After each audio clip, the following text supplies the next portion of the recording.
Bonjour les amis, on se retrouve et on a plein de choses à partager. Je vous le disais, il y a 2 semaines, l'humanité était en marche et puis elle a perdu de vue la bonté et la sagesse divine. Il faut dire que le diable, le serpent ancien, lui a dressé le portrait d'un Dieu cherchant à l'empêcher d'atteindre son plein épanouissement. Ce qui était faux.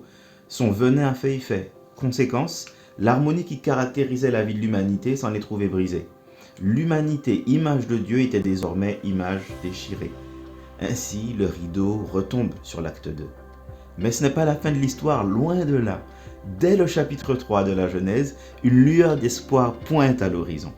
Car au milieu même de ce drame, Dieu fait une promesse. L'un des descendants d'Ève mettra définitivement fin au venin du diable. C'est en Genèse chapitre 3 verset 15. Alors le rideau se relève, acte 3. L'histoire de la rédemption a commencé. Et c'est juste après le générique.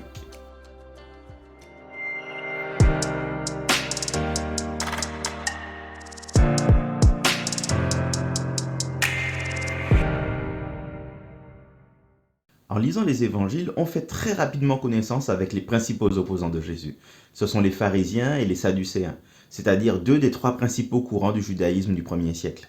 Ils étudiaient l'Ancien Testament, mémorisaient la loi, ils réorganisaient leur vie et celle du peuple en fonction de ce qu'ils comprenaient.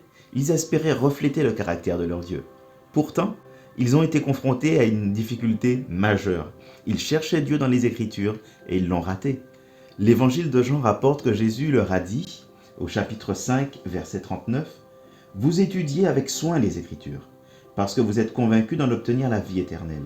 Or, précisément, ce sont elles qui témoignent de moi. Mais voilà, vous ne voulez pas venir à moi pour recevoir la vie. » Les pharisiens sont passés à côté du point central des Écritures.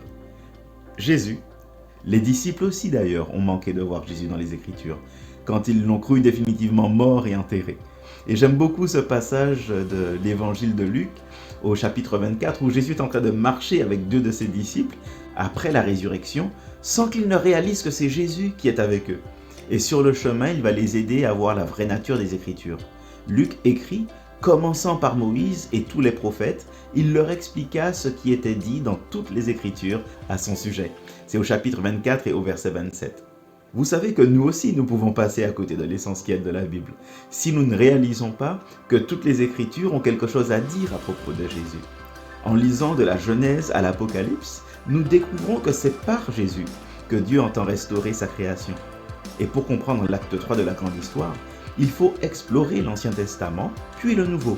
Et je vous invite dans cette capsule à une exploration express. Dans les prochaines capsules, je développerai les points les plus importants pour notre compréhension.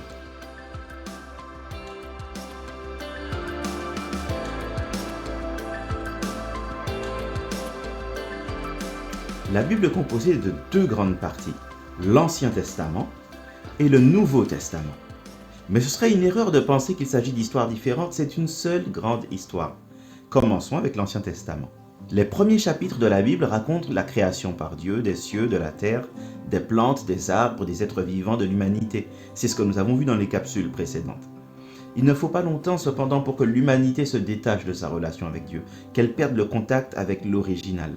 Et le déluge qui va balayer le monde au chapitre 6 de la Genèse montre à quel point l'humanité s'est égarée. Le venin du serpent continue de faire des ravages de génération en génération. Dans ces chapitres, nous voyons la nécessité que la promesse faite à Ève s'accomplisse.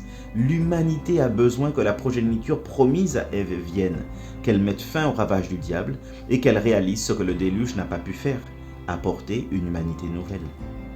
Puis Dieu appelle un homme, Abraham.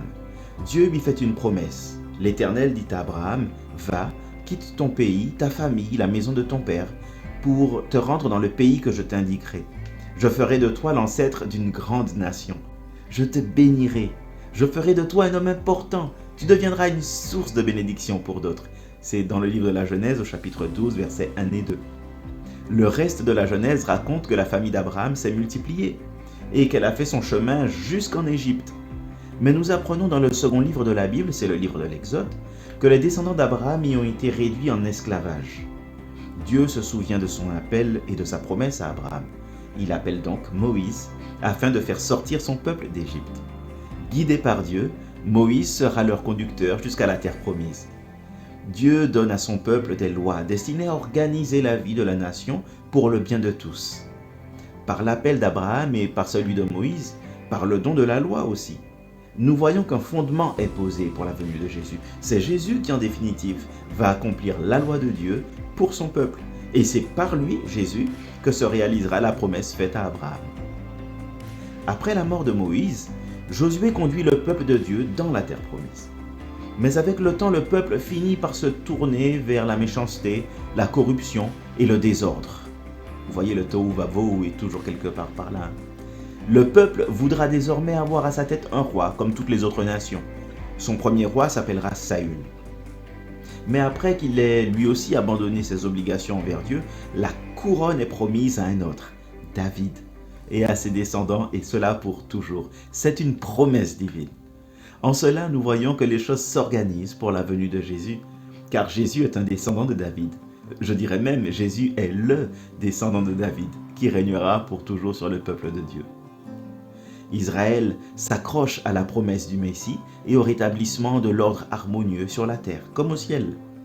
Les psaumes et les livres de sagesse expriment le désir ardent, le soupir d'Israël, son désir ardent de la venue du Messie.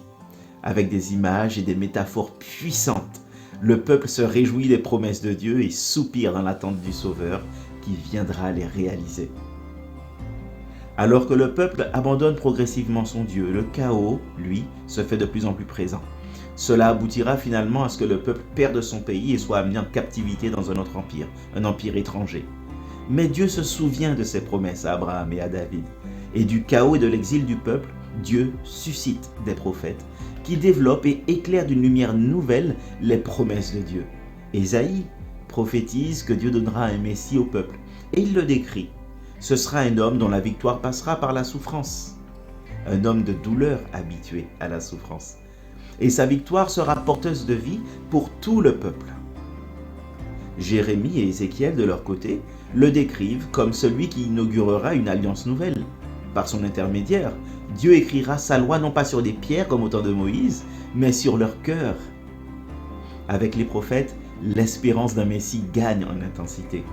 Ce serviteur de Dieu, cet homme habitué à la douleur, cet homme qui passera par la mort pour donner la vie, comme en parle Ésaïe, acceptera de souffrir pour que son peuple vive une harmonie retrouvée avec Dieu, avec ses prochains et avec l'ensemble de la création. Passons maintenant au Nouveau Testament. Le Nouveau Testament commence par une déclaration de l'accomplissement des promesses de Dieu de l'Ancien Testament. Parce que lorsqu'on lit le premier chapitre et le tout premier verset de l'évangile de Matthieu, voici ce qu'on lit. Voici la généalogie de Jésus-Christ, donc de Jésus, le Christ, le Messie ça veut dire, fils de David, fils d'Abraham. Fils de David, un rappel de la promesse de Dieu à David, fils d'Abraham, un rappel de la promesse de Dieu à Abraham. C'est un rappel des promesses de Dieu à ces deux hommes.